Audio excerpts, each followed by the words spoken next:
Hey guys, welcome back to another video. And in today's video, we're going to be talking about constraint motions.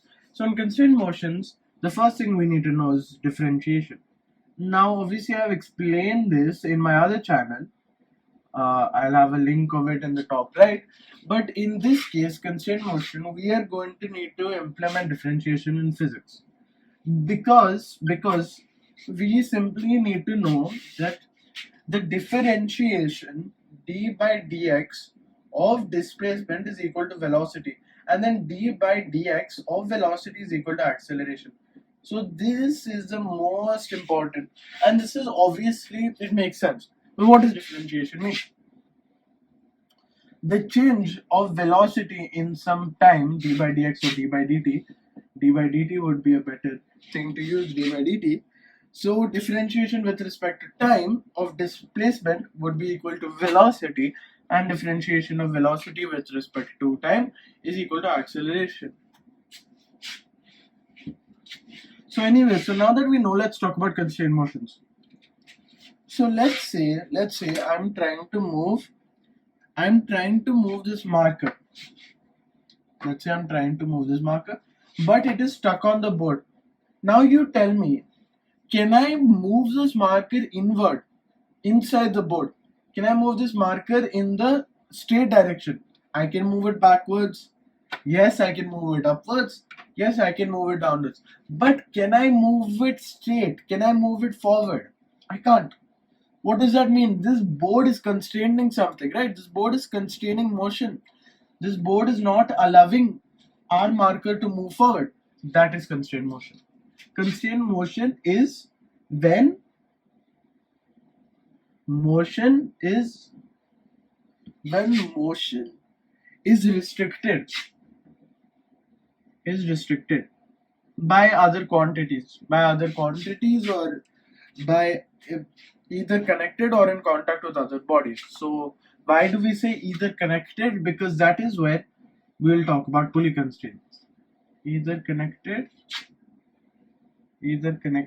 or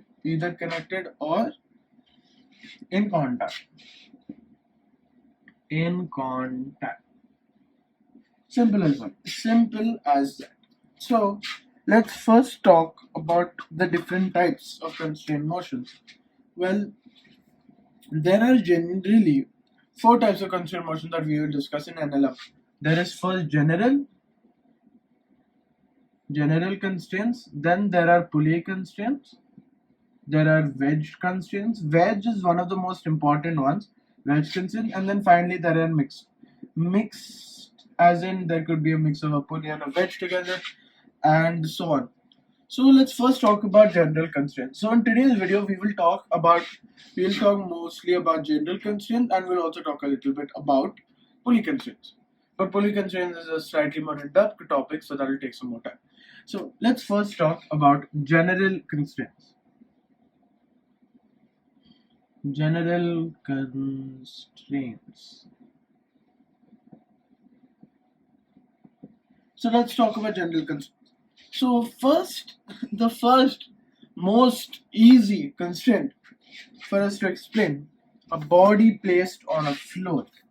Let's say our body is this duster and our floor is this book. Now you tell me, where is the constraint happening? This can move forward, no problem. This can move backward, no problem. This can move left, this can move right, no problem.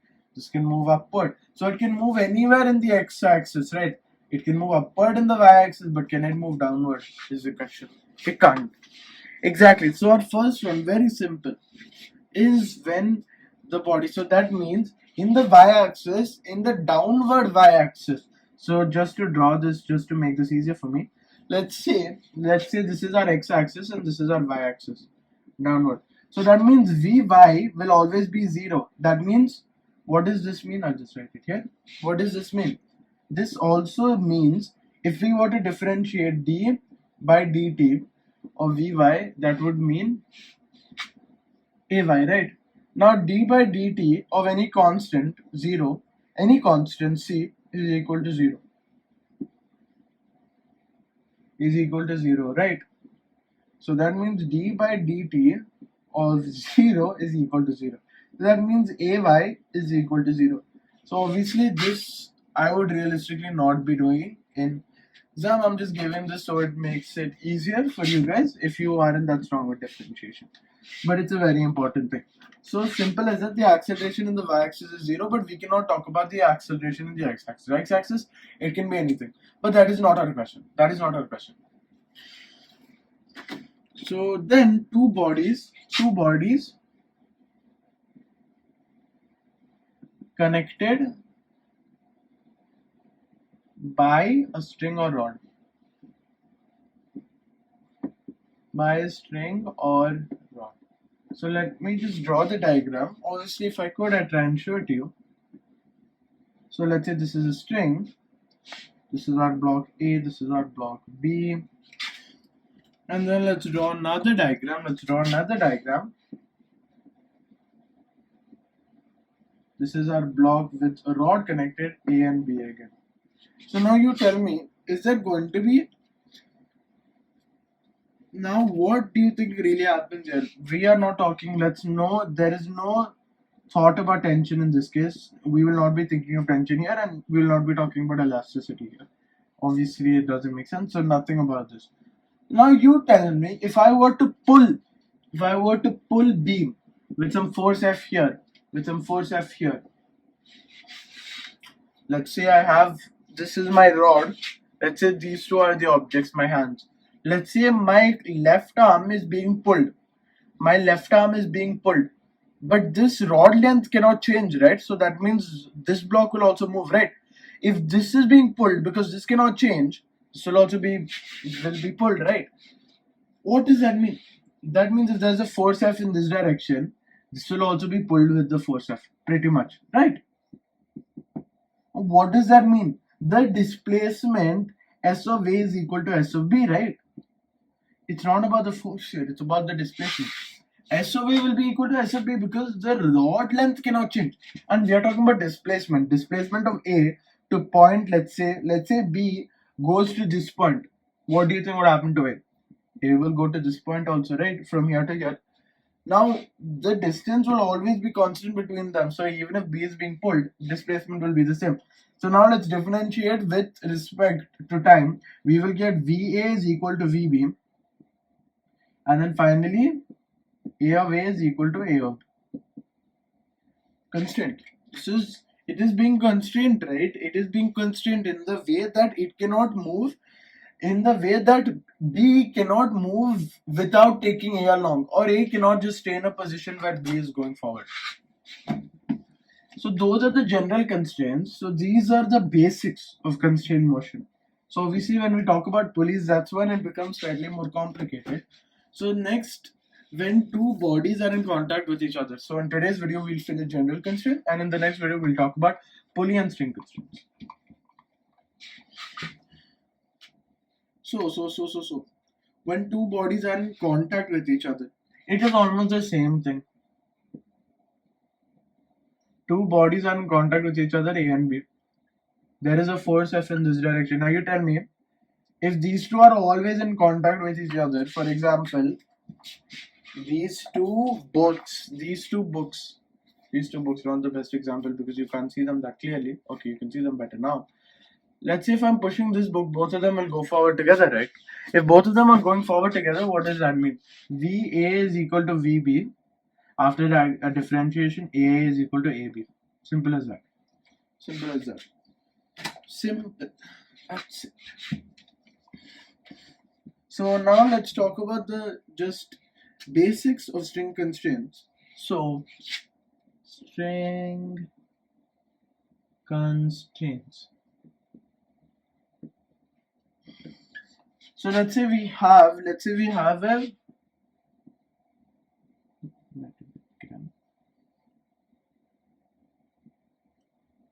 pulley here. We have alpha, we have beta. We have alpha, we have beta. We have our block A here. We have our block B here. So now you tell me, let's say M of B is greater than M of A. What is the constraint that is happening here? So that means mb cos theta or mb cos beta will be greater than mb cos alpha, whatever, that doesn't matter. So let's say b is going down, right? B is going down till here. So this is some x naught. Now you tell me A will go up, then A will go up, right? Because string length cannot change. So A will go up, A will go up, A will go up, A will go up by some x naught again. Same distance. We can say displacement is equal to each other, right? That means after differentiation we can say V of A is equal to V of B, which means A of A is equal to A of B. Right, because x naught, the displacement, string length cannot change. So B is going down, string length is going down, there's more string length on this side, that means string length will change on this side. This is the basics of how we are going to solve any pulley constraint. The length of the string cannot change. That's it. That is it. So that means A of A is equal to minus A of B, right? Because A is going upwards, B is going downwards, right? That is basic. So now similarly, let us talk about another case.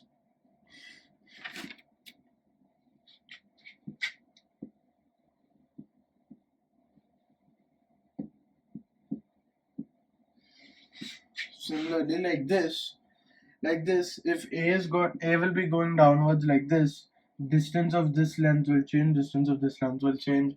That means A of A is equal to minus A of B again, because actually A of A is equal to A of B, doesn't matter because this is moving the x-axis, this is moving the y-axis. Simple as that. So in the next video we'll be doing some problems and we'll also be explaining mixed constraints, which is slightly more complicated than these, and in problems that's where it becomes complicated. So thank you for watching this video.